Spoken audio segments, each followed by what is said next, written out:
आदरणीय सभापति जी,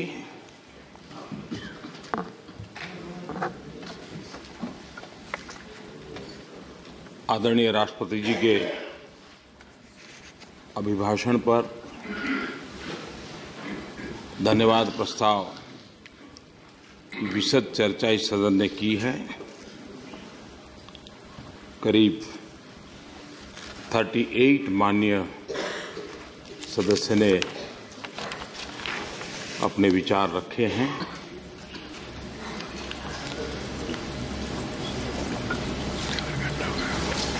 medal speech के साथ श्रीमान अमित भाई शाह ने प्रस्ताव रखा, विनय सहस्त्रबुद्धे जी ने समर्थन किया,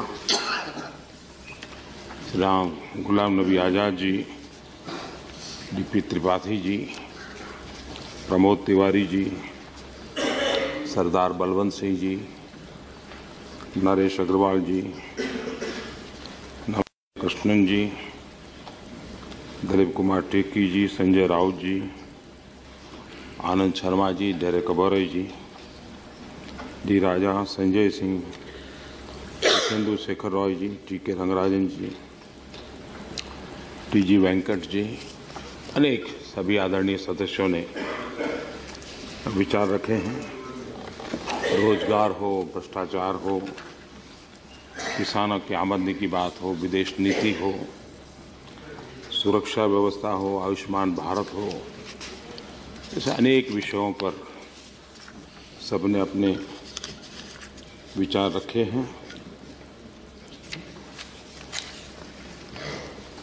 गुलाम नबी जी को तो मैं यहाँ बैठ करके सुना था, बाकियों को मैंने कमरे में सुना और इसलिए उनका बॉडी लैंग्वेज भी देखने का अवसर मिला था। और जब वो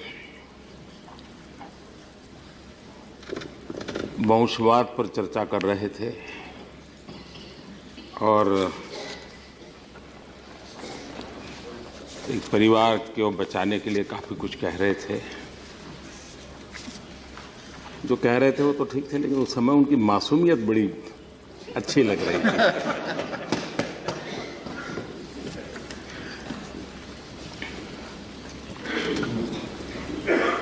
और ज्यादातर मैंने देखा, अभी आनंद शर्मा जी को भी सुन रहा था, तो गुलाम नबी जी से लेकर के आनंद शर्मा जी तक ज्यादातर तो अपनी पुरानी सरकार की बात ही बताने का मौका ले रहे थे। बाहर तो कोई सुनता नहीं है, तो यहाँ तो कहना ही पड़ेगा।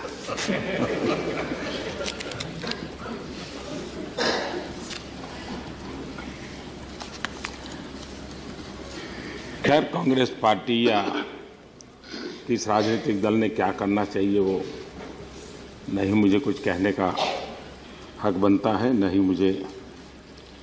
लेकिन आपने आयुष्मान भारत योजना की चर्चा की और आपने उदाहरण दिया अमेरिका का और ब्रिटेन का। अब ये अमेरिका का मॉडल और ब्रिटेन का मॉडल और भारत की सामाजिक स्थिति, दोनों में आसमान जमीन का अंतर है। कोई चीजें वहां सफल हो, हमारे यहाँ सफल नहीं हो सकती है, कोई चीजें वहां विफल हो, हमारे लिए बेकार हो सकती है। ऐसा तर्क ठीक नहीं है। हमें अपनी दृष्टि से ही सोचना चाहिए, अपने देश के। लेकिन ये इसलिए होता है कि ज्यादातर अब करीब 50 साल सत्ता में रहना और तो जमीन से कट जाना बड़ा स्वाभाविक है, और उसके कारण इस प्रकार के विचार में मर्यादाएं आना भी बहुत स्वाभाविक है। लेकिन मैं नहीं मानता इसमें से कोई इस बात से असहमत होगा कि हमारे देश में आरोग्य के क्षेत्र में बहुत कुछ करने की आवश्यकता है। और बहुत कुछ करने की आवश्यकता इट डज नॉट मीन कि गुलाम नबी हेल्थ मिनिस्टर से तब कुछ नहीं किया, कुछ तो किया ही होगा। लेकिन बहुत कुछ करने की आवश्यकता है, इसका इनकार तो नहीं कर सकते। और इसलिए हम चर्चा के इस बात को भी समझे कि देश की आशा अपेक्षाओं के अनुरूप हम कुछ बात को कैसे कर सकते हैं। अब ये ठीक है कि हम आयुष्मान भारत योजना लेकर के आए हैं, हो सकता है उसमें कमियां हो, लेकिन आखिरकार ये योजना देश के लिए है, किसी दल के लिए तो है नहीं। तो मैं चाहूंगा कि कांग्रेस के मित्र भी एक टास्क फोर्स बनाएं और भी दल के लोग अपना अपना टास्क फोर्स बनाएं, आयुष्मान भारत योजना का स्टडी करें और उसमें कुछ कमियां हैं तो जरूर मैं खुद समझ दूंगा, मैं खुद समझ दूंगा। अल्टीमेट उद्देश्य क्या है? अल्टीमेट उद्देश्य यह है कि देश में गरीब और निम्न मध्यम वर्ग का परिवार अगर बीमारी उसके घर में आती है, जो कुछ भी उसने किया कराया है सब जीरो पे आके अटक जाता है, नेगेटिव चला जाता है। कभी सूदखोरों से उसको ब्याज से पैसे लेकर के उपचार करना पड़ता है, कभी वो सोचता है कि बेटों को कर्ज में डुबाना नहीं है, बीमारी झेल लो, जिंदगी चूंकि कम हो जाए तो हो जाए। ये साइकी बनी और किसने किया किसने नहीं किया, 70 साल क्यों नहीं हुआ, ये सारे सवाल उठ सकते हैं, लेकिन मेरी चर्चा का विषय वो नहीं है। क्या हमने ऐसा कुछ करना चाहिए, नहीं करना चाहिए? सरकार जो सोचती है, मैं आप जैसे हमारी सोच नहीं है कि भगवान ने सब कुछ हमें ही दिया है। हम मानते हैं कि यहां सदन में हमसे भी कई विद्वान और अनुभवी लोग हैं, उनकी विद्वत्ता, उनका अनुभव, यहां के बाहर भी देश में बहुत विद्वत और अनुभवी लोग हैं। हम बैठ करके, मिल बैठ करके ये आयुष्मान भारत योजना को देश के 40-50 करोड़ लोगों को अच्छी स्वास्थ्य के लिए एक विश्वास पैदा कर सकते हैं क्या?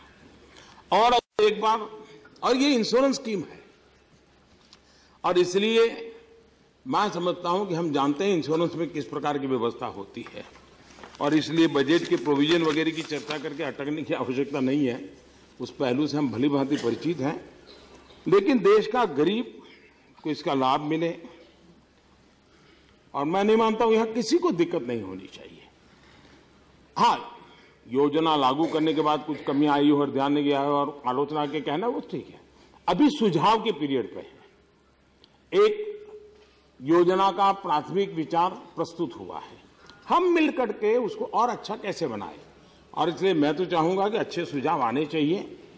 और जो लोग आज के मेरे भाषण को अगर सुनते होंगे टीवी पे, उनसे भी मेरा आग्रह है कि इसमें कोई अच्छी परफेक्ट कुछ अच्छी चीजें आप दे सकते हो, दीजिए। देश के गरीब के लिए करना है जी, इसमें कोई दल नहीं होता है जी। और मैं मानता हूं कि हम सब मिलकर के इस बात को आगे बढ़ाएंगे। ये बात सही है कि अगर मैं यहां बैठ करके अंग्रेजी में 9 लिखता हूं, मैं नहीं मानता हूं यहां का कोई व्यक्ति इनकार करेगा हाँ ये 9 है, लेकिन वहां बैठने वाले को 6 दिखेगा। मैं अंग्रेजी में यहां 9 लिखूं तो मैं गलत नहीं हूं, लेकिन अब आपको 6 दिखता है तो मैं क्या करूंगा, क्योंकि आप वहां बैठे। और इसलिए मैं समझता हूं कि अब कोई मुझे बताए कि हिंदुस्तान का ईज ऑफ डूइंग बिजनेस, ये अगर रैंकिंग खुद सुधार होता है, हमें दुख क्यों होना चाहिए? क्या ये देश के हर नागरिक को गर्व नहीं होना? चल भाई ईज ऑफ डूइंग बिजनेस हुआ, दुनिया में हमारी एक छवि बनी, देश के लिए एक अच्छी बात बनी है। अब हमने किया आपने किया वो मुद्दा हम जब चुनाव में जाएंगे तब खेल लेंगे, लेकिन जब देश की बात होती है तो अच्छा है। अच्छा, कोई हम यहां तक चले जाते हैं जी कि कोई रेटिंग एजेंसी को दे तो अब हम पर हमला बोलना कभी संभव नहीं होता है, तो उस रेटिंग एजेंसी पर ही हमला बोल देते हैं। शायद दुनिया में ऐसा कहीं नहीं होता होगा। और इसलिए, और कभी कभी तो मैं अनुभव कर रहा हूं, आपने भारतीय जनता पार्टी की आलोचना करनी चाहिए, जम करके करनी चाहिए, आपका हक है। मोदी की भी आलोचना करनी चाहिए, जम करके करनी चाहिए, बाल नोच लेने चाहिए, डेमोक्रेसी में आपका पूरा हक है। लेकिन भाजपा की बुराइयां करते करते आप भूल जाते हैं, भारत की बुराई करना लग जाते हैं, खिसक जाते हैं आप। हम मोदी पर हमला बोलते बोलते हिंदुस्तान पर हमला बोल देते जाकर के। जहां तक भाजपा और मोदी पर करते हैं, राजनीति में आपका हक है और आपको करना भी चाहिए, लेकिन इसके कारण मर्यादा लांघ देते हैं और उससे देश का बहुत नुकसान होता है। तो और ये ठीक है कि आप कभी नहीं स्वीकार पाएंगे कि यहां हमारे जैसे लोग बैठे हो, कैसे स्वीकारेंगे? कभी नहीं। आपकी पीड़ा हम समझ सकते हैं, लेकिन मेहरबानी करके देश को नुकसान हो, देश की दुनिया में अब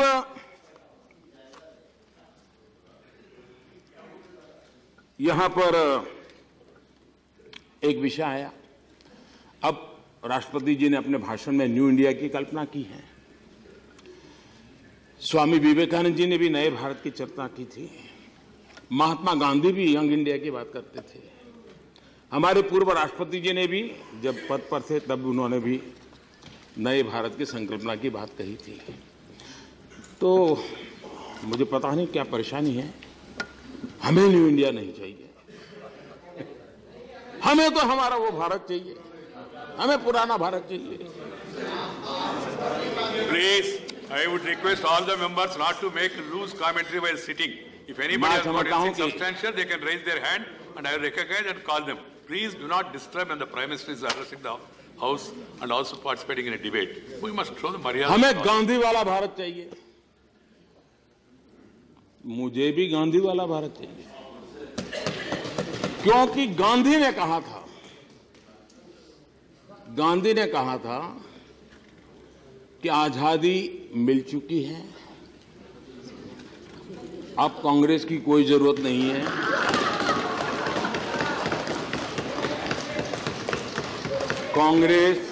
कांग्रेस को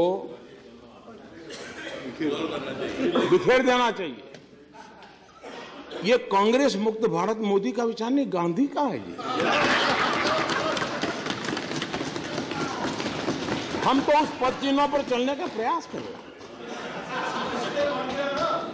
अब आपको वो भारत चाहिए, आपको कह रहे कि भाई हमें, आप कहते हैं कि हमें तो वो वाला भारत चाहिए। क्या सेना के जीप घोटाले वाला भारत? क्या पनडुब्बी घोटाले वाला भारत? क्या बोफोर्स घोटाले वाला भारत? हेलीकॉप्टर घोटाले वाला भारत? आपको न्यू इंडिया नहीं चाहिए, आपको ये भारत चाहिए।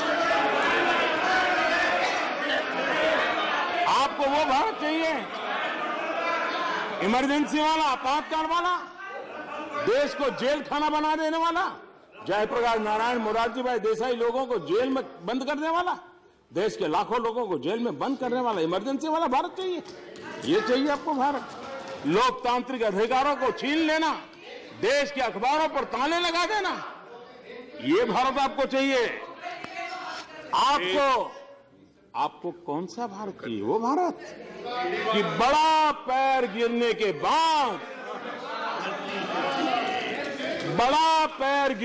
बाद हजारों निर्दोष सिखों का कत्ल आम हो जाए।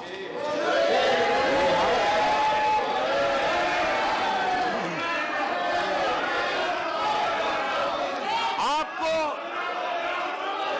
न्यू इंडिया नहीं चाहिए, आपको भारत चाहिए। वो भारत, आपको वो भारत चाहिए।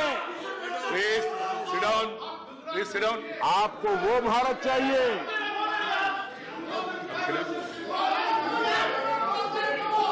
Please. आपको वो भारत चाहिए जो तंदूर कांड होता हो और रसूखदार लोगों के सामने प्रशासन घुटने टेकता हो, वो भारत चाहिए।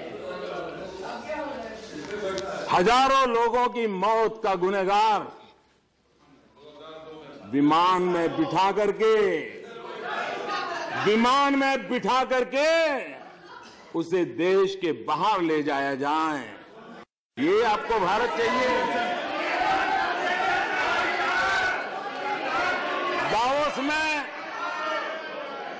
दावोस में आप भी गए थे, दावोस में हम भी गए थे, लेकिन आप किसी की चिट्ठी लेकर के किसी को भेजते हैं, आपको वो भारत चाहिए ये, और इसलिए आपको न्यू इंडिया नहीं चाहिए। यहां पर जनधन योजना का राष्ट्रपति जी ने उल्लेख किया है। अब आपने जनधन योजना की भी आलोचना की और ये कहा कि ये तो कुछ नहीं, ये पहले हुआ था। मैं चाहूंगा कि कम से कम तथ्यों को हम स्वीकार करें। पॉलिटिकली जो बोलना है बोलते रहे, तथ्यों जो हम 31 करोड़ जनधन अकाउंट की बात करते हैं, वे सारे के सारे 2014 में हमारी सरकार बनने के बाद जो हुई है उन्हीं की और ये रिकॉर्ड को बदल नहीं सकता, ये रिकॉर्ड उपलब्ध है। और इसलिए मैं चाहता हूं कि आप तथ्यों को जरा ठीक कर लें तो अच्छा होगा। आपने ये भी कहा कि हम तो नेम चेंजर है, गेम चेंजर नहीं है। हमारे कार्यकलापों को देखेंगे और सच्चाई से कहना होगा तो आप कहेंगे कि हम तो एम चेंजर है, हम लक्ष्य का पीछे करने वाले लोग हैं और लक्ष्य प्राप्त करके रहते हैं। और इसलिए हम जो लक्ष्य निर्धारित करते हैं, समय सीमा में पार करने के लिए रोड मैप तैयार करते हैं, रिसोर्स मोबिलाइज करते हैं, कड़ी मेहनत करते हैं, ताकि देश को मुसीबतों से मुक्ति दिलाने की दिशा में कुछ हम भी योगदान करें। और इसलिए कांग्रेस का ये तरसना बहुत स्वाभाविक है। भाई हमारा जय जयकार करो, हमें बार बार याद करो, हर जगह पे हमको याद करो, आपकी इच्छा रहना बहुत स्वाभाविक है। और आप ये सुनते सुनते सुनते आपको आदत भी लग गई कि इसके सिवा कोई चीज अंदर फिट ही नहीं होती है। मुझे खुशी होगी और आप रिकॉर्ड चेक कर लीजिए कि 15 अगस्त को लाल किले पर आपके जितने प्रधानमंत्रियों को, कांग्रेस पार्टी के प्रधानमंत्री जो देश के प्रधानमंत्री होते हैं, उनके भाषण में किसी और सरकार का, किसी और राज्य सरकार का के द्वारा देश की भलाई के लिए कोई काम हुआ उसका उल्लेख किया होता। मैं हूं जो लाल किले पर से कहता हूं, देश आज जहां पहुंचा है, अब तक की सभी सरकारों का योगदान है, सभी राज्य सरकारों का योगदान है। और ये इसमें संकोच नहीं होना चाहिए, इसमें संकोच नहीं होना चाहिए। और हम इस बात लिए तड़पते नहीं है कि आप अटल जी का नाम याद करो, हम तड़पते नहीं है जी। आप मजबूरीन कर कहोगे तो ठीक है, बाकी तो ठीक है, आपको जो ठीक लगे नाम आप दीजिए। और आपने ये भी कह दिया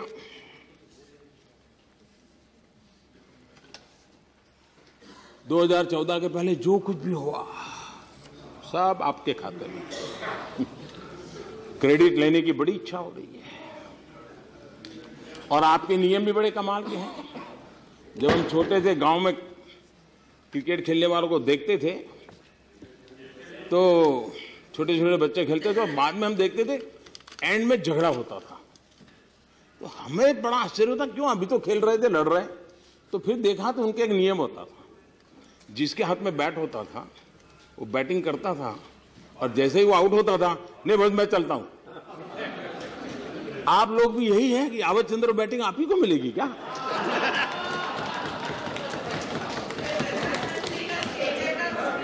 और फिर अब बैटिंग नहीं मिली तो खेल पूरा हम जाते हैं। नहीं है ऐसा नहीं होता है जी। What is happening? ऐसा What is happening to you people? हाँ।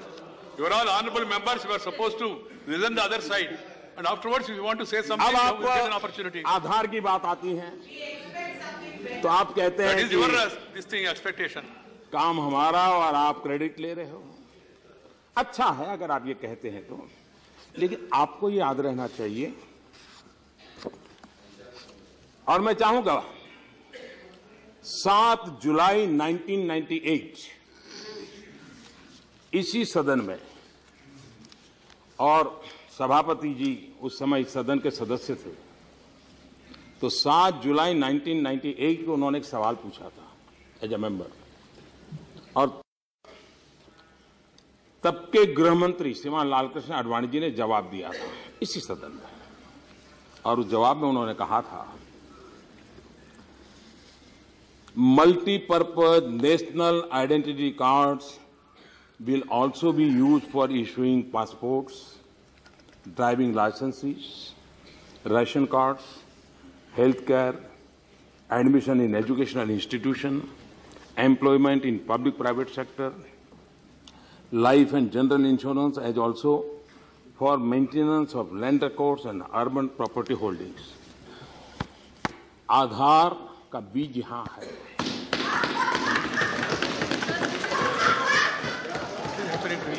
20 साल पहले, नहीं, some 20 people have साल got पहले प्रधानमंत्री जी 1 minute. प्रधानमंत्री जी विजन- एक minute. Now I would like to tell everyone, and what happened to you? Now, if you have some problem, go to the doctor, please. Please, ऐसा मत करिए. Sit down, Renuka ji. Sit down. This is not the way. I have to name you, please. Don't do that. अध्यक्ष जी, Please. सभापति जी, सभापति जी, I am Renuka ji को suggesting to आप कुछ मत to कहिए। the office and also to media सभापति जी। not to report such a loose talk and unruly behavior. Please. सभापति जी, मेरी आपको प्रार्थना है, रेणुका जी को कुछ मत कीजिए। रामायण सीरियल के बाद ऐसी हंसी सुनने का आज सौभाग्य मिला है।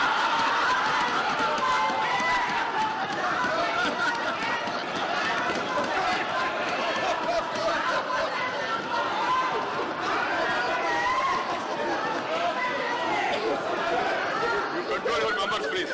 Why you control your members? I have to control everybody. No, Mr. Anand Sharma ji, is not the way.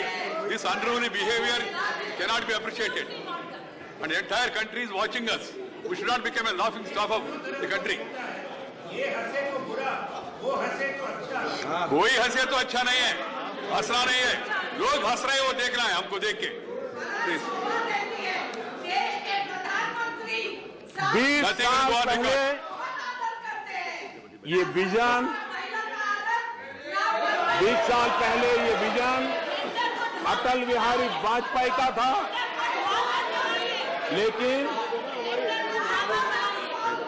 लेकिन कांग्रेस कहती है आधार उसने शुरू किया तो भी हमें आपको क्रेडिट देने में तकलीफ नहीं है। आधार आपका, हमने दल से आगे देश को रखा है और हमारे निर्णय का आधार देश हित रहता है।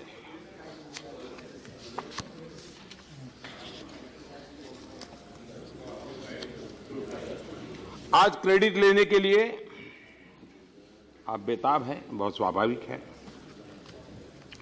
एसआईटी बनाने के लिए सुप्रीम कोर्ट ने आदेश किया था, आपने 3 साल तक उसका निर्णय नहीं किया।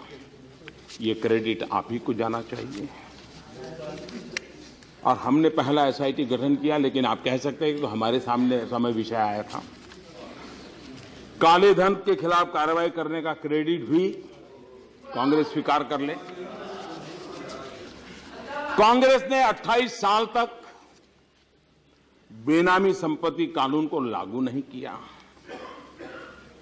उसकी क्रेडिट भी आप ले लीजिए। और अब तक 3500 करोड़ रुपए से ज्यादा संपत्ति, आपको पता होना चाहिए माननीय आनंद जी, आप लंबे अरसे तक यहां बैठे हैं और बोलने की आपकी एक विशेष स्टाइल भी है। हाँ, और आप तो बर्फ का छुरा बना करके भोंक सकते हैं, पता भी न चले। लेकिन ये बेनामी संपत्ति का कानून 28 साल पहले पारित हो चुका, सभी सदनों में पारित हो चुका था, लेकिन उसके रूल्स नहीं बनाए, नोटिफाई नहीं किया और अटका हुआ था। किसने रोका है? ना कोई विपक्ष नहीं था जिम्मेवार। जानकारी के लिए उसमें मुझे अच्छा लगा आप जैसे विद्वान को भी कुछ। अब तक 3500 करोड़ रुपए की बेनामी संपत्ति जब्त की है। अब आपके काल के में खंड में इतनी बेनामी संपत्ति बनी तो क्रेडिट तो मिलना चाहिए, क्रेडिट तो मिलना चाहिए। आपके लिए ये सारी क्रेडिट है। सारी दुनिया बदली है, सॉल्वेंसी कोड, बैंकरप्सी लॉ। मैं नहीं मानता हूं ये कोई ज्ञान नहीं था आपको, लेकिन आपको क्रेडिट जानी चाहिए कि बहुत लोगों के लाभार्थ आपने इसको नहीं बनाया। क्रेडिट आपको जानी चाहिए। देश के इंडस्ट्रियल सेक्टर को, ग्लोबल कम्युनिटी को भारत के प्रति विश्वास पैदा हो, भारत के नियम और कानूनों के प्रति विश्वास पैदा हो, हमने ये निर्णय किए। रैंक 1 पेंशन 4 दशक तक देश की आंख में धूल झोंकते रहे, और 500 करोड़ का बजट, 500 करोड़ का बजट देकर के चुनाव में चले गए तो हवा बन चुकी थी। क्या करें? अब जब हम आए तो हमें देखा कि रिकॉर्ड तक नहीं थे, कि इस चीज की बारीकी से अध्ययन तक नहीं हुआ था।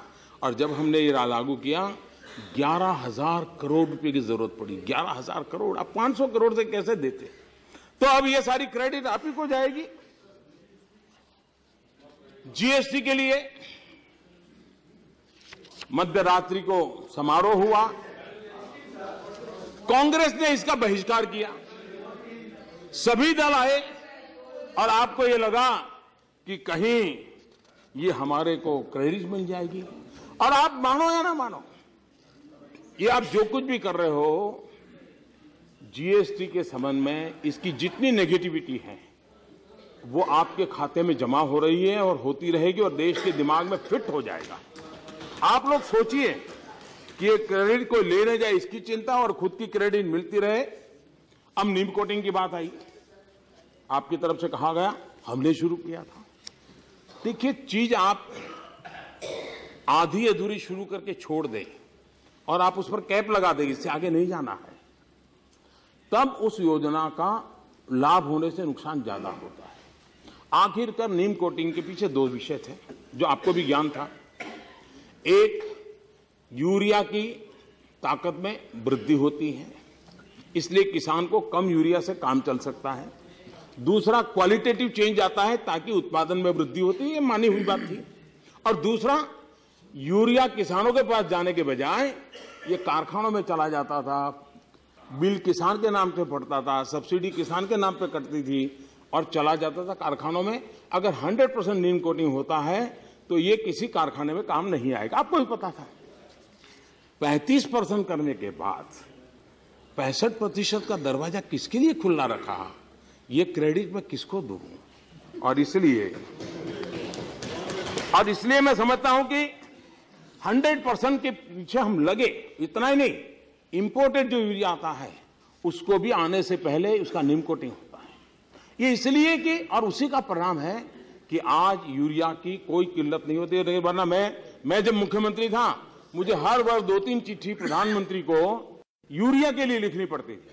मैं यहां आया तो शुरू में सभी चीफ मिनिस्टर से यूरिया ही चिट्ठी आती थी। अब आज एक चिट्ठी नहीं आती है, न कहीं लाठीचार्ज होता है, यूरिया लोगों को मिल रहा है। तो चीजें बदली जा सकती हैं। मैं ये बताना चाहूंगा,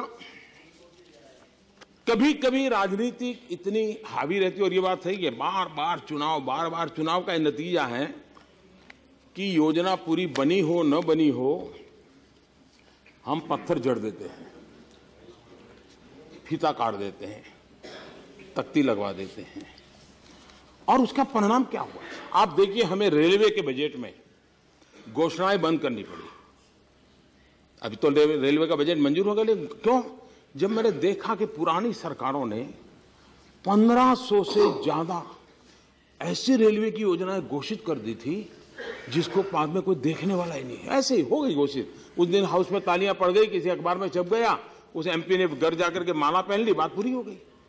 ये कल्चर से देश का बहुत नुकसान हुआ है। और आप हैरान होंगे जी, मैंने एक प्रगति टेक्नोलॉजी का उपयोग करते हुए इनिशिएटिव लिया और मैं खुद सारे रुके पड़े प्रोजेक्ट का रिव्यू करने लगा। सभी राज्यों के चीफ सेक्रेटरीज होते हैं ऑनलाइन, भारत सरकार के सभी सचिव होते हैं और मैं ऑनलाइन सबके साथ बैठता हूं। आप हैरान होंगे जी, ऐसे ऐसे प्रोजेक्ट सामने आए हैं जो 30 साल 40 साल पहले तय हुए, शिलान्यास हो गया, बाद में कागज पर उसकी लकीर भी नहीं खींची गई। ऐसे अब मैं एक एक को रिव्यू करना लगा, सब डिपार्टमेंट को इकट्ठा। मैंने ये नहीं कहा कि पुरानी सरकार था, मेरी क्या जिम्मेवारी, जी नहीं। आखिरकार ये देश है कंटिन्यूटी। सरकारें आए जाएं, आप बैठे, कोई बैठे, दूसरा बैठे, तीसरा बैठे, हम कोई इसको तो रोक नहीं सकते, लोकतंत्र है। लेकिन सरकार में ये भाव से नहीं चलता भाई ये तो जयराम रमेश के समय हुआ था, नहीं मारो ताला, ऐसा नहीं होता है। हमने खोजा, आप हैरान हो गए, 9 लाख करोड़ से ज्यादा प्रोजेक्ट ऐसे मैंने अब तक क्लियर किए हैं। सारे मिनिस्ट्री को बिठाए, मैंने कहा भाई जो भी हो 30 साल 40 साल पुराने।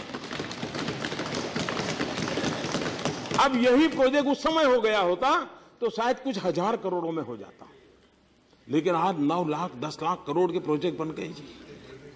और इसलिए ये काम जो हम कर रहे हैं, सरकार आपने भी चलाई है, हम भी चला रहे हैं, और जो भी सरकार में बैठता है उसको चलानी ही होती है, उसके जिम्मेदारी। लेकिन इन चीजों को अच्छे ढंग से चलाते, और ये जो और सब जगह पे पत्थर हैं, आप लोगों के नाम है, सब है। अब तो शायद पत्थर लोग चोरी भी करके गए हैं,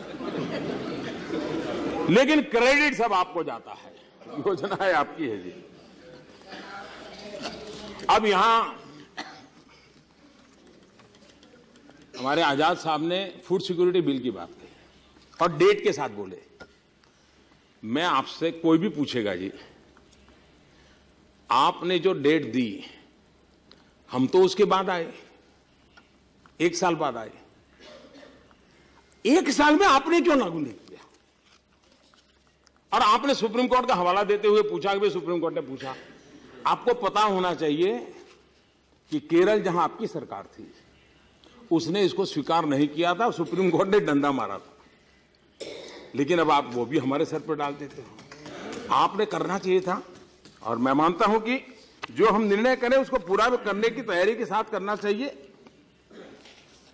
अब फर्टिलाइजर के कारखाने खोलने के लिए तो आप कह रहे हैं हमारे समय हुआ, हमारे समय हुआ, हमारे समय हुआ, लेकिन बंद भी तो आपके समय हुए। हजारों लोग बेरोजगार भी तो आपके के समय हुए, उसकी भी तो क्रेडिट लीजिए। और इसलिए आज हम उसको अगर लागू कर रहे हैं और नीतिगत बदलाव करके कर रहे हैं जी। आज देखिए, हमने यूपी में गोरखपुर, बिहार में बरौनी, झारखंड में सिंदरी, ये यूरिया के कारखाने जो बंद पड़े थे उसको तेज गति से आगे बढ़ाने के लिए काम कर रहे हैं हम। जगदीशपुर हल्दिया गैस पाइपलाइन, उसके साथ हमने उसको जोड़ा, ये नीतिगत बदलाव किया ताकि उनको गैस मिल जाए तो शायद उस कारखाने को चलाने में सुविधा हो जाएगी। और ये वो इलाका है देश का जहां पर इस प्रकार की व्यवस्था कहे तो पूर्वी भारत के विकास की संभावनाएं बढ़ जाएगी। और ये वो स्टेट नहीं है जहां भारतीय जनता पार्टी का झंडा फहर रहा है। देश के लिए जरूरी है कि पूर्वी भारत के राज्यों का विकास होना चाहिए, देश का संतुलित विकास होना चाहिए। ये बिल्कुल सीधी सादी डेवलपमेंट की थियरी के आधार पर हम काम कर रहे हैं और मुझे विश्वास है कि आप इन चीजों को अप्रिशिएट करेंगे। हमारे माननीय सदस्य श्रीमान अमित भाई शाह का भाषण हुआ और मुझे अच्छा लगा कि आजाद साहब ने उसमें से ये खोज के निकाला कि आप इतना भाषण बोले, सरदार पटेल का नाम क्यों नहीं बोले। मुझे अच्छा लगा कि आपने सरदार साहब को याद किया।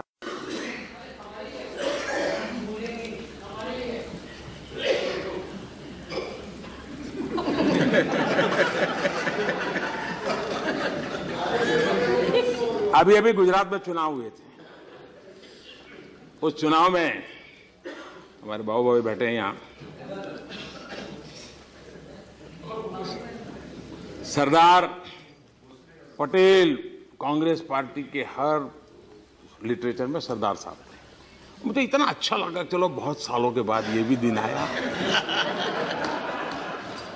लेकिन और मैं सोचता था कि ये परंपरा बनी रहेगी, लेकिन गुजरात का चुनाव समाप्त हुआ और यहां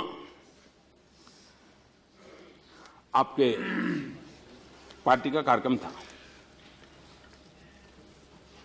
अभी भी आप पुराने चित्र देख सकते हैं, बैकड्रॉप पर कहीं सरदार साहब नहीं, एक हफ्ते में। और उस समय अखबारों ने लिखा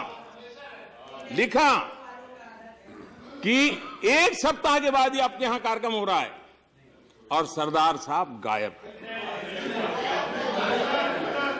और ये भी याद कीजिए, हम सरदार साहब का नाम देना हमारे अध्यक्ष जी ने उल्लेख नहीं किया, वो आपने उपयोग करने की कोशिश के लिए ये भी याद करें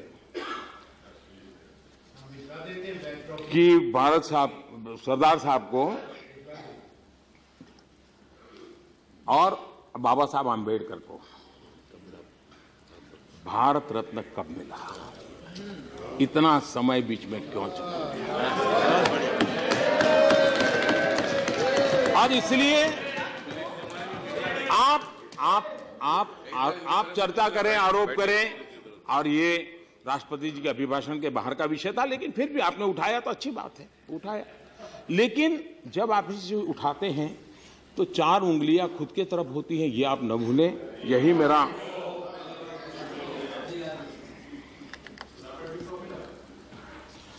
आप हैरान होंगे जी, आपने इस प्रकार से काम हुए हमारे देश में, हो सकता है शायद आपकी कार्यशैली में इस प्रकार से बारीकियों में जाने का शायद स्वभाव नहीं होगा। मेरा सौभाग्य रहा कि मैं बहुत लंबे अरसे तक मुख्यमंत्री रहा, और इसके कारण आजाद साहब भी मुख्यमंत्री रहे थे, पता है कि बहुत बारीकी में जाना पड़ता है। शरद राव लंबे अरसे तक मुख्यमंत्री रहे, उनको पता है कि बहुत बारीकी में जाना पड़ता है। मुख्यमंत्री इधर उधर नहीं जा सकता, उसको बहुत डिटेल में चीजें, तो हम सब जो मुख्यमंत्री रहे उनको पता है। लेकिन यहाँ मुख्यमंत्री तो बहुत कम आते हैं तो छोटे से डिपार्टमेंट लेकर के रहते हैं। मेरे जिम्मे एक बड़ा काम आ गया है, और इसलिए मेरी वो आदत मुझे काम आ रही है। हमारे देश में पिछले वर्षों जो सिंचाई के प्रोजेक्ट हुए जी, डैम बन गया होगा, लेकिन ये पानी क्यों है, खेत के लिए है। हमने कैनाल नेटवर्क ही नहीं बनाया 40-40, 50-50 साल। यानी कोई कल्पना कर सकता है कि 6 मंजिला मकान बनाएं और स्टेयरकेस भी ना हो, लिफ्ट भी ना हो, ऐसे ऐसे काम हुए। मैंने उसमें से 99 को आइडेंटिफाई किया, हजारों करोड़ रुपए की योजना से काम चालू किया, उस पानी किसानों को पहुंचे उस दिशा में काम किया है, और 50 योजनाएं पूरी हो चुकी हैं, बाकी योजनाएं जल्दी से पूरी हो जाए उस दिशा में काम चल रहा है। सवाल है, आपने बनाया, अच्छा काम किया, अच्छा किया, लेकिन सोच अधूरी, काम अधूरी, और रुपये गए, काम परिणाम नहीं मिला। और अच्छा होता अगर कॉम्प्रिहेंसिव होता, इंटीग्रेटेड अप्रोच होता, होलिस्टिक व्यू होता, तो आप ही के कालखंड में जो काम हुए हैं उसने भी अगर पूरे किए होते तो देश का भला किया होता। आपने नहीं किया, मैं नहीं कर रहा, लेकिन कुछ करने जैसे काम कैसे करने चाहिए उसमें एक बहुत बड़ी कमी रह गई। जिनको शासन करने का अवसर मिला है उन लोगों का दायित्व बनता है कि चीज, और इसलिए देखा होगा हमने आकर के एक बड़ा बदलाव किया। हमने हमारे देश में ज्यादातर बजट एलोकेशन होना, यानी वहीं से ज्यादातर संतोष माना जाता है, ताली बज जाती है, वो एलोकेट हो गया। आउटले के तरफ देखने वाली संख्या बहुत कम है, आउटपुट पर देखने वाली उससे भी कम है, और आउटकम की तो चर्चा ही नहीं होती थी। हमने पूरा वर्क कल्चर ऐसा बना दिया। इस सरकार ने आग्रह रखा है और पार्लियामेंट में रखते हैं आउटकम रिपोर्ट, ताकि रुपया जिस काम के लिए निकला था उसी काम में गया कि नहीं गया, और इसलिए आउटकम पर बल देने की दिशा में हमारा प्रयास रहना चाहिए। अब किसानों की आमदनी बढ़ाने का विषय की यहां चर्चा हुई है। मैं हैरान हूं कि किसान की आमदनी डबल होने में किसको इतराज हो सकता है? कोई इतराज नहीं हो सकता है। और हम इसलिए नहीं कि उसके साथ कोई राजनीति है, यहां बैठे हुए हर व्यक्ति के दिल में है कि भाई ये एक ऐसा काम है जिसको हमने करना चाहिए। अब ये कैसे होगा? जमीन के टुकड़े बढ़ते जा रहे हैं, परिवार की संख्या बढ़ती है। अगर उसकी 10 बीघा जमीन है तो बच्चों में बढ़ जाती है तो 2 बीघा 1 बीघा आ जाता है, तो कठिनाई है। तो हमने टेक्नोलॉजी इंटरवेंशन, एग्रोटेक की तरफ जाना ही पड़ेगा, हमने मॉडर्नाइज होना ही पड़ेगा। और ये अगर हम करते हैं तो बदलाव होगा। सॉइल हेल्थ कार्ड एक प्रयास है, पर drop more crop micro irrigation एक प्रयास है, स्प्रिंकलर। अब एक जमाना था हमारे देश में किसान फ्लड इरिगेशन के बिना शुगर केन हो ही नहीं सकता, इस कन्विक्शन वाला था। वो यही मानता था कि गन्ने की खेती के लिए तो बिल्कुल खेत लबालब पानी से भरा हुआ होना चाहिए। लेकिन अनुभव से, मैं तो गुजरात में था, मेरा तो कंपल्सरी नियम था, स्प्रिंकलर से शुगर केन हो रही है और शुगर कंटेंट का लेवल बहुत ऊंचा आया है।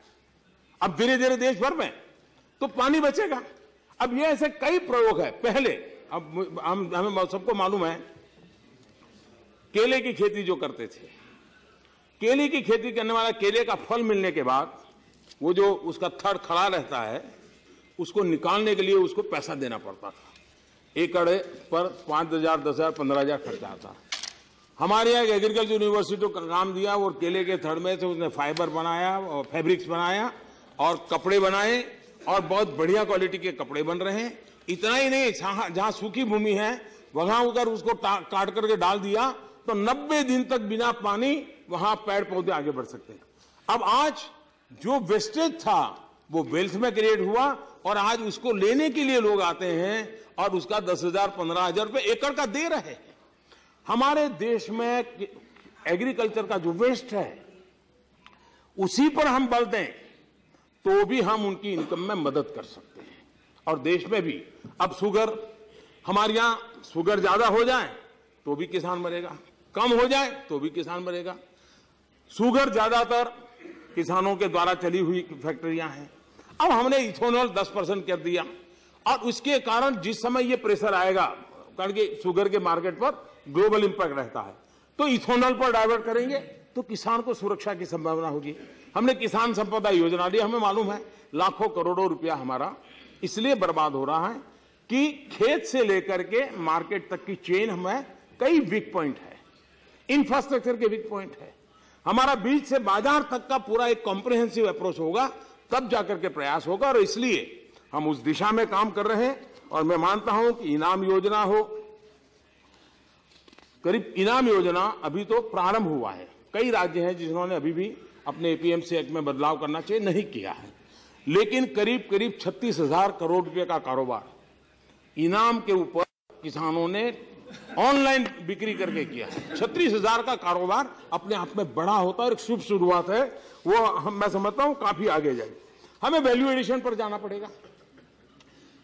किसान अगर हरी मिर्च बेचता है तो बहुत कम मिलता है, लेकिन अगर मिर्ची लाल होती है, लाल होकर के पाउडर होती है, पाउडर होकर के पैकिंग होता है और वो भी अच्छे ढंग से ब्रांडिंग होता है तो किसान को आय बढ़ती है।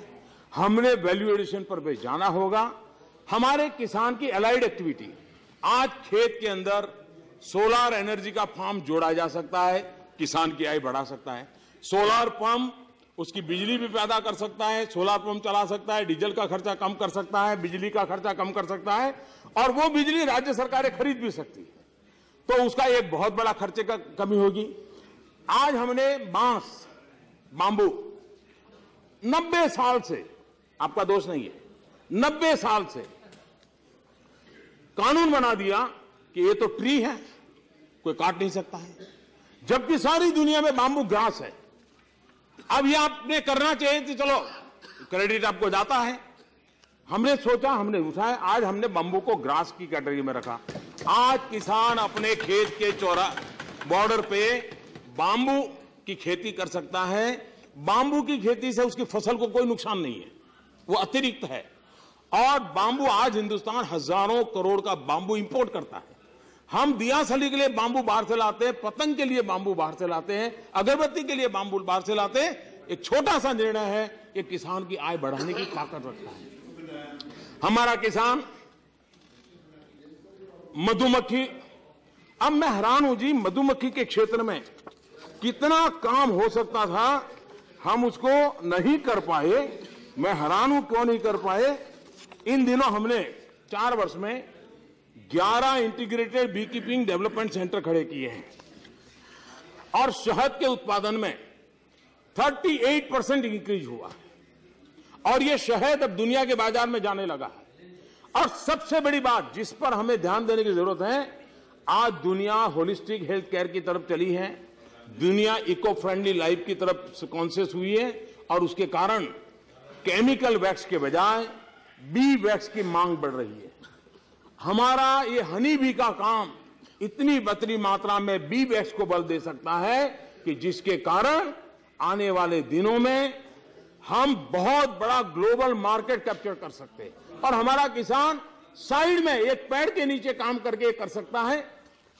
पशुपालन, फिशरीज, पोल्ट्री, वैल्यू एडिशन, ऐसी कई चीजें हैं जिसको अगर हम एक साथ जोड़ करके किसान के घर तक पहुंचाएंगे, मैं नहीं मानता हूं कि किसान की आय दोगुनी करने में कोई दिक्कत हो सकती है, किसान को ताकत मिल सकती है। प्रयास हम सबने करने होंगे और हम सब प्रयास करेंगे तो परिणाम जरूर मिलेगा और हमारा उस दिशा में प्रयास रहना चाहिए। Sir, only bottle, no action. We straight bottle. Okay. Only bottle, sir. We are not getting any answers. ठीक है. No. Please. ठीक. ठीक है. Please. You have said it, please. Thank you. Please. We have made a non-political speech. We wanted a Right. Only walk out, no talk out. आज हमारे देश में Right. Yes. स्वच्छ भारत अभियान का मजाक उड़ाया जा रहा है, मेक इन इंडिया का मजाक उड़ाया जा रहा है, जनधन योजना का मजाक उड़ाया जा रहा है, अंतर्राष्ट्रीय योगा दिवस का मजाक उड़ाया जा रहा है, काले धन पर हो रही कार्रवाई का मजाक उड़ाया जा रहा है, सर्जिकल स्ट्राइक पर सवाल उठाए जा रहे हैं। लेकिन अब आप मुझे बताइए, ओबीसी कमीशन को संविधान दर्जा मिले, कौन इसका विरोध करना चाहिए? कोई कारण था? इतने सालों से मांग थी, आपकी कोई मजबूरियां होगी, नहीं लाए। इस सदन में हमने इसको इस कमेटी में डालो, उस कमेटी में डालो, लटका पड़ा है। क्या हम इस काम को नहीं कर सकते? 3 तलाक, बैठिए प्लीज। ये तरीका है, वो आपको अमित भाई ने जवाब दे दिया। आपको जवाब, ये आपका ये खुला विरोध करने की जब हिम्मत नहीं होती है, जनता जनार्दन को फेस करने की ताकत नहीं होती है। आज जो ओबीसी समाज के अंदर जो एस्पिरेशन जगे हैं, आज जो ओबीसी समाज जागरूक हुआ है, ओबीसी अपने हकों के लिए मैदान में आया है और आपकी राजनीति खुले आम बात बोलने की हिम्मत नहीं करती है, इसलिए बहानेबाजी करके कर रहे हो। लेकिन इस देश का ओबीसी समाज देश को देने वालों में से है। वो अगर अपना हक मांगता है तो मैं आग्रह करूंगा कि राजनीति छोड़ करके और नई नई चीजें जोड़ने के नाम पर रोकने का प्रयास करने के बजाय इसको पारित करें। 3 तलाक, अगर आपको लगता है कि 3 तलाक के विषय पर आप जिस प्रकार का कानून चाहते हैं, किसने रोका था आपको? 30 साल पहले मामला आपके हाथ में आया था, आपको जैसा चाहिए बनाना था, करना तो था, लेकिन आपकी राजनीति, आप ही के एक मंत्री का भाषण था हाउस में, 3 तलाक क्यों जाना चाहिए। लेकिन जब चारों तरफ से आवाज उठी, राजनीति आई, वोट बैंक खतरे में पड़ गया और अचानक से उस मंत्री को भी जाना पड़ा और उस मिशन को भी जाना पड़ा।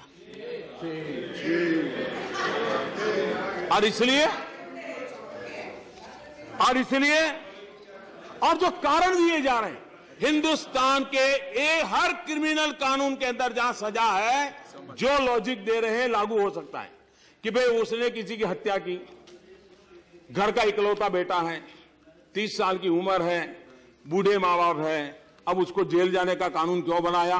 बूढ़े माँ बाप क्या खाएंगे? हिंदू 2 शादी करे, वो जेल चला जाए, उसके लिए सजा हो, तब आपको विचार नहीं आया कि उसके परिवार के लोग क्या खाएंगे? है सजा। और इसलिए मैं नहीं मानता हूं कोई भी इसको अध्ययन करेगा तो उसको आश्चर्य होगा कि आप किस बात की बात कर रहे हो। कभी कभी मुझे लगता है शायद हमारे नरेश जी ने बड़ी हमदर्दी दिखाई थी कि वो चीरहरण कर रहे थे, वो तो कहना कठिन है लेकिन बहुत कुछ कह रहे थे। भय, जेल हम तो भुक्तभोगी हैं। 15 साल तक तुलसी जी यहां बैठे हैं, 15 साल तक क्या कुछ झेला है हमें मालूम है।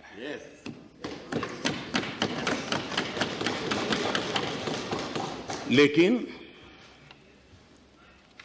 कानून का काम करे कि ना करे। और आप यहां कहे किसी के बेटे को फंसाया जा रहा है, उसको परेशान किया जा रहा है, ढीकना किया जा रहा है। और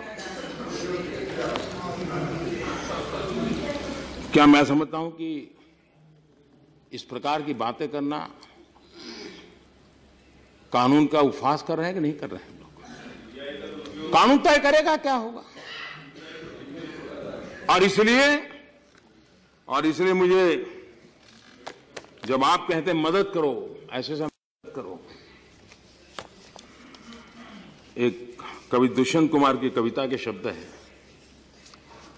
उनकी अपील है कि उन्हें हम मदद करें। उनकी अपील है कि उन्हें हम मदद करें। चाकू की पसलियों से गुजारिश तो देखिए।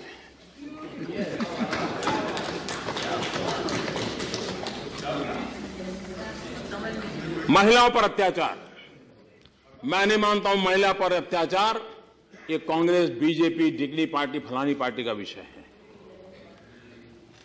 हो ही नहीं सकता। और जो चिंता आपने जताई है वो चिंता बहुत स्वाभाविक है, जो आजाद साहब ने बताई।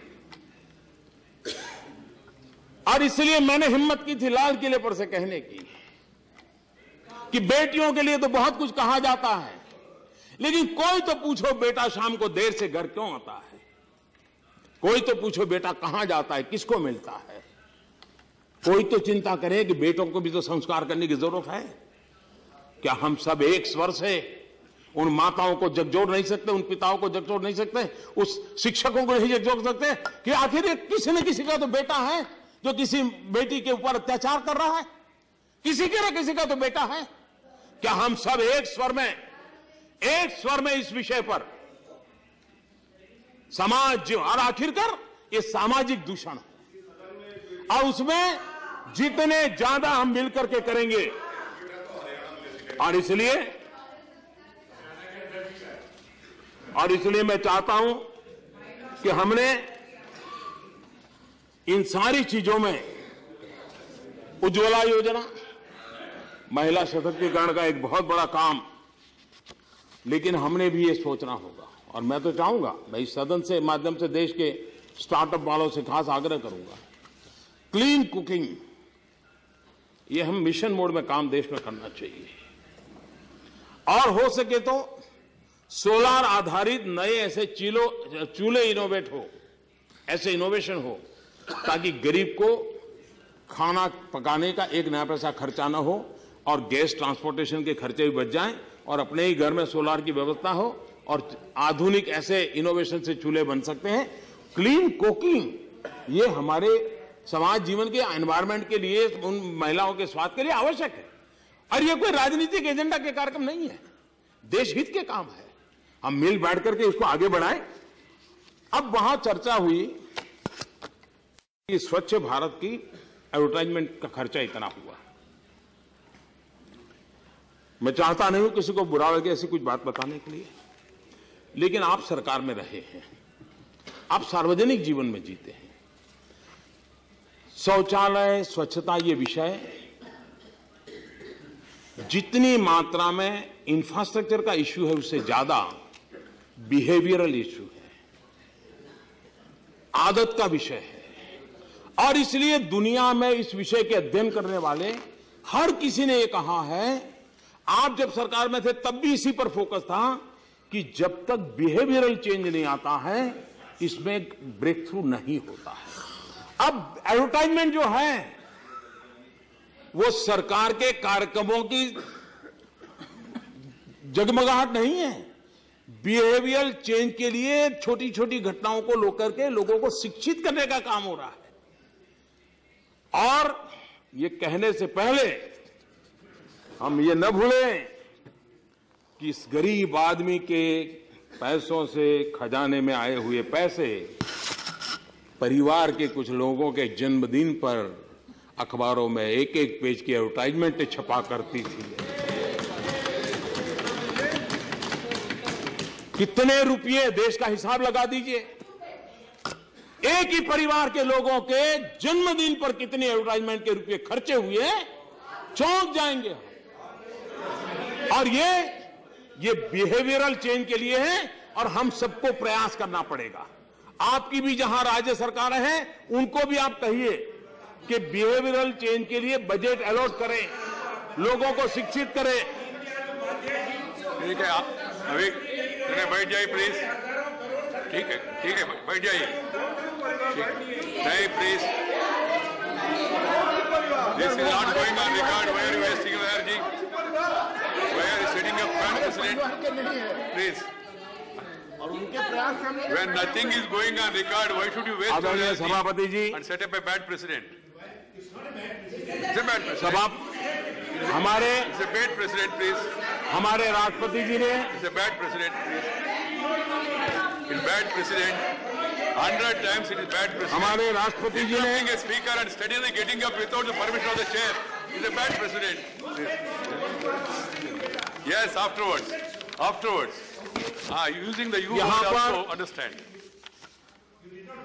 हमारे माननीय आजाद साहब ने बोफोर्स के मुद्दे को विस्तार से कहा और बड़ी क्रेडिट लेने की कोशिश की। मैं एक कोट पढ़ना चाहता हूं। ये कोट कांग्रेस के एक वरिष्ठ मंत्री और बाद में निर्विवादित राष्ट्रपति श्रीमान आर वेंकट रामन जी की आत्मकथा का हिस्सा है। आत्मकथा है जब मैं राष्ट्रपति था, आर वेंकट रमन जी का। उन्होंने लिखा है, उन्होंने JRD टाटा से मुलाकात हुई और उस मुलाकात का ब्यौरा उन्होंने किताब में लिखा है। और लिखा है, टाटा ने कहा तोप और दूसरे रक्षा सौदों में राजीव गांधी या उनके परिवार को लाभ हुआ या न हुआ हो, लेकिन इसको नकारना मुश्किल होगा कि कांग्रेस पार्टी को कोई कमीशन नहीं मिला। उन्हें लगता था कि 1980 की बाद से, ये मैं वेंकटरमन जी की किताब पढ़ रहा हूं, मेरा अपना कुछ नहीं। उन्हें लगता था कि 1980 के बाद से उद्योगपतियों से चंदा नहीं मांगा गया है और पार्टी का खर्चा ऐसे सौदों से पर मिलने वाले कमीशन से चलता है।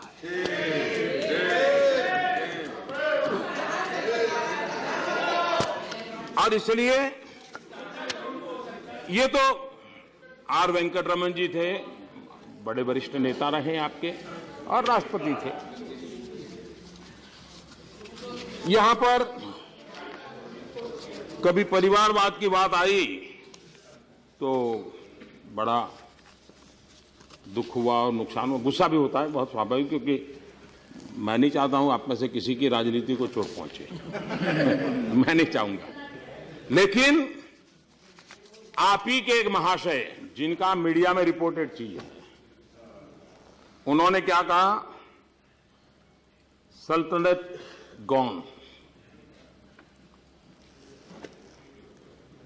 बट But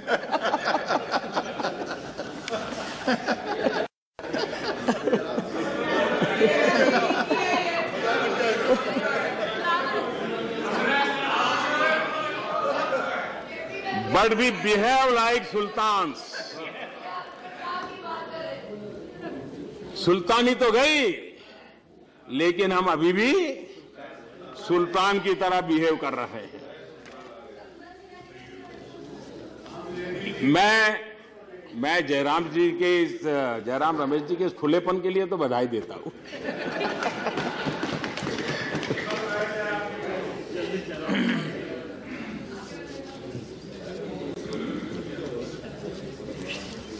निम्न मध्यम वर्ग, मध्यम वर्ग, देखिए महंगाई का सबसे बड़ा प्रभाव मध्यम वर्ग पर होता है। और पहले महंगाई कहां तक पहुंची थी वो आप सब जानते हैं।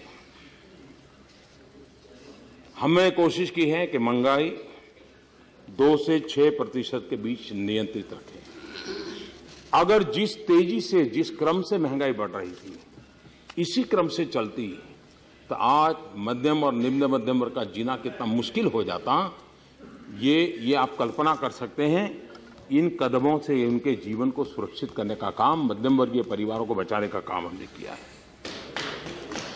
गरीब और मध्यम वर्ग के परिवार अपने मकान बनाना चाहते हैं तो बैंक के ब्याज दर में कटौती करके, उसको सब्सिडी दे करके उसको प्रोत्साहित करने का बड़ा महत्वपूर्ण काम इस सरकार ने किया है। प्रधानमंत्री आवास योजना शहरी, उसमें नई कैटेगरीज हमने निर्माण की हैं और घर बनाने के लिए 9 लाख रुपए तक के कर्ज में 4% की छूट दी है। ये मध्यम वर्ग जिसकी अपना खुद का घर हो, एस्पिरेशन होता है, ये पूरा करने का काम हुआ है। और 12 लाख रुपए तक का मकान है तो 3% ब्याज में रियायत देने का काम किया है। उसी प्रकार से गांव के अंदर पुराने घर हैं, अब परिवार बड़ा हुआ है, उसको थोड़ा विस्तार करना है, 1 कमरा बनाना है, 2 कमरे बनाने हैं, तो 2 लाख रुपए तक कर्ज में हमने 3% रियायत दी है। ये सारी चीजें मध्यम वर्ग और निम्न मध्यम वर्ग को अपनी एस्पिरेशंस को पूरा करने के लिए बहुत काम आने वाले विषय है। उसी प्रकार से real estate regulatory act, RERA, आज उसने जो मध्यम वर्ग का मानवी मकान बनाने में जो चिंतित रहता था, एक सुरक्षा प्रदान की गई है। हमने कई उसमें नियम किए जिसका लाभ सामान्य मानवी को, हमने कंज्यूमर प्रोटेक्शन एक्ट और उसमें कंज्यूमर एम्पावरमेंट पर भी बल दिया है। लोगों को सस्ती दवा मिले, भारतीय जन औषधि और 800 से ज्यादा दवाइयां बहुत सस्ते में दी हैं। और आपने देखा होगा जो लोग उन दवाइयों से का अनुभव कर रहे हैं, उनको लगता है कि उनका 60-70% खर्चा कम हुआ है। नी प्लांट्स नए ऑपरेशन करवाने हैं, खर्चा कम किया, स्टैंड का खर्चा कम किया। डायलिसिस, हमारे देश में इन दिनों किडनी की समस्या इतनी उजागर हुई, लेकिन हमारे यहाँ रूटीन व्यवस्था में डायलिसिस के लिए उसको या तो डिस्ट्रिक्ट हेडक्वार्टर पर या तो बड़े शहर में जाना पड़ता था। हमने एक मिशन बोर्ड में काम किया, करीब 500 से अधिक जिलों में बहुत ही नॉमिनल चार्ज से ये डायलिसिस का मूवमेंट चलाया है। अब तक वहां तक पहुंचे हैं और अब तक की मेरी जानकारी है कि 22 लाख से ज्यादा डायलिसिस के सेशन हुए। ये सारे मानवता की दृष्टि से करने वाले काम हैं जिसको हमने बल दिया है। एलईडी बल्ब के कारण क्या लाभ हो रहा है वो आप भली भांति जान रहे हैं। हजारों करोड़ रुपए मध्यम वर्ग के जेब में बच रहे हैं, करीब करीब 15,000 करोड़ रुपया बन रहा है।